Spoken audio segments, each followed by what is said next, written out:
Do you understand that? No? But in her mind, could you please just stop talking and hand me the visa to America? She liked him, thought he was sensible even, but the fact that he was clever enough to apply to TLC for money. Yeah, that made her think he wasn't as simple as he wanted to seem. Sure, he might struggle with knowing the right emotional reactions, thanks to being on the autism spectrum, but those handy social rules, they were probably a lifesaver for him in daily life. But hey, let's not act like it's all on her. She definitely mentioned the wedding plans and preparations before he even set foot in Africa. He could have been upfront about not being ready for marriage way before that flight touched down. Hey there, welcome back to Honey Forever. I'm Elena, and I'm excited to dive into some fascinating topics with you today. Let's get started. Niles, seriously, why didn't you just tell her then and there? I love the guy, I really do, but he's got to speak up about how he feels.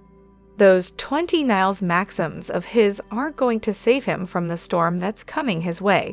She didn't even get the whole maxim thing anyway, which honestly is hilarious. I want to be on his side, cheering him on, but he's really making it hard. Niles has fallen into the classic perfect moment trap. He's waiting for some magical, flawless time to tell her, but guess what? It's never going to show up. Tell her when she's happy, boom, mood ruined. Tell her when she's upset, now you're just throwing more fuel on the fire. The poor guy can't win. What he really needs to figure out is there's no such thing as the perfect moment to have tough conversations. The key is to bring up issues early so they can deal with it together like, a team. Oh, I'm getting secondhand stress just watching this guy mess up. This cracked me up. Niles' innocence is just so refreshing. Someone the other day said about the Americans this season, we aren't sending our best. Honestly, Niles might be the only American I'm rooting for in any of the 90-day content right now. Classic Niles though, his humor is on point. He's actually really funny. When he yelled at the cameraman, "Hey, nothing below the belt. We're in public," that was gold. I think people sometimes underestimate how autistic folks can totally have a sense of humor, and Niles definitely gets it. He's got his own unique style, and it's great. And honestly, Matilda seems pretty cool too. I'm trying not to get too comfortable because, well, you never know with this show. Niles is hands down my favorite this season, and I say that as his self-proclaimed biggest fan. He's so genuine and relatable, which is why we all love him. But let's be real, he should have told Matilda a lot sooner. At least he didn't pull the classic 90-day move of sleeping with her first and then dropping the bombshell. Still, I really hope they can work it out. Honestly, I'd have caved and married her by now. I've never rooted for someone on this show as hard as I'm rooting for Niles. He's just so kind and well-spoken. You can't help but respect him. That scene where he's reading his values to Matilda. Instant fan for life. His appreciation for her culture and country feels so rare on a show where most of the cast members are, well, kind of a disaster. Even if things don't work out with Matilda, I hope he finds someone who treats him right and respects him, whether it's on or off the show. Viva la Niles. And that dress shopping scene, pure gold. When they mentioned the $80 price tag and he goes quiet for, 10 whole seconds, you think he's calculating if he can afford it. But nope, he later reveals he's actually connecting the dots and forming a whole plan in his head to soften the blow when he tells her about the wedding delay. It was hilarious because you could literally see the wheels turning in his head. Let's go ahead and ring it up, and I'm just sitting here cracking up, knowing he's trying to buy himself some time before the inevitable. Classic Niles move.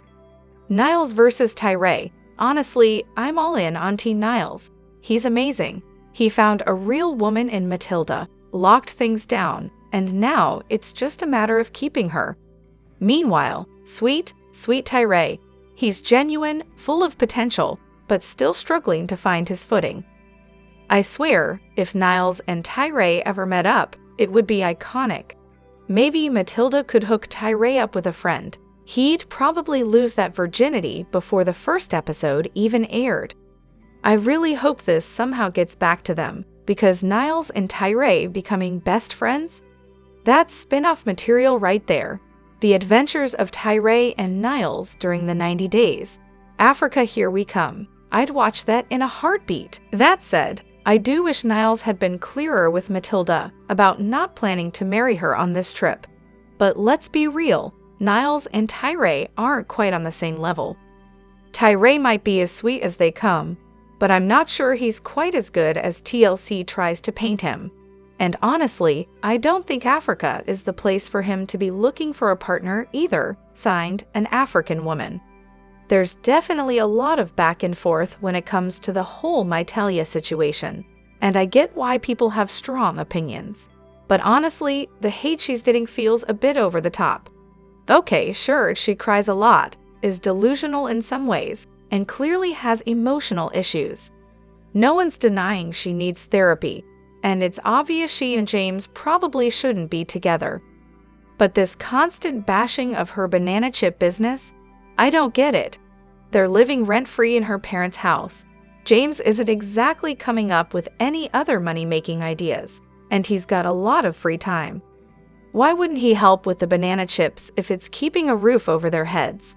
Like, I don't know, if I'm staying with family and not paying rent, you can bet I'm pitching in any way I can. It's just basic respect for the household you're living in, right? And then there's the jewelry thing.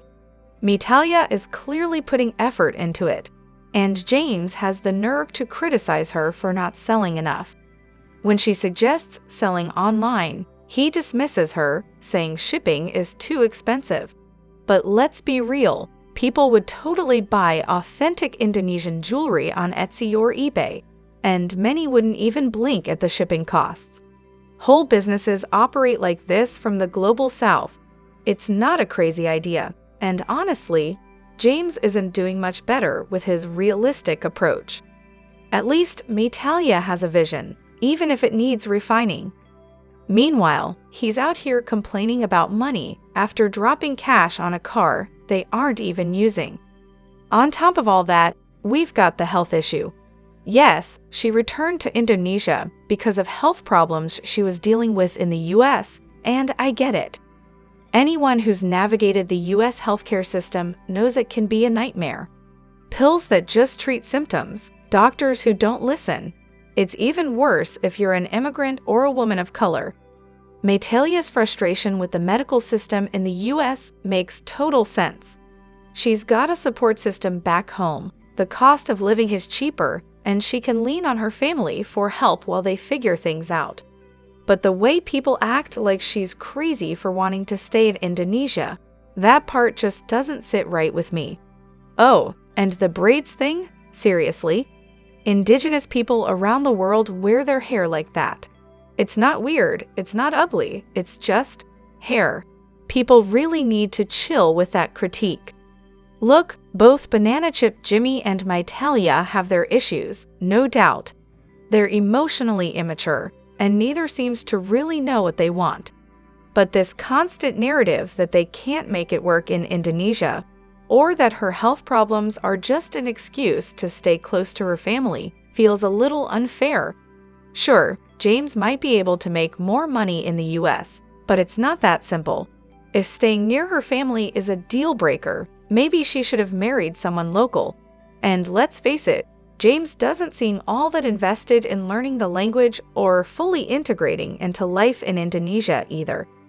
The two of them are a mess, but the constant dragging of Maitalia just seems excessive, especially when James isn't exactly a saint in this situation either. Drop your thoughts in the comment section below. Do you agree or disagree? Don't forget to like, subscribe, and hit the notification bell for more updates. Your opinions matter, and I will see you in the next video. Thank you.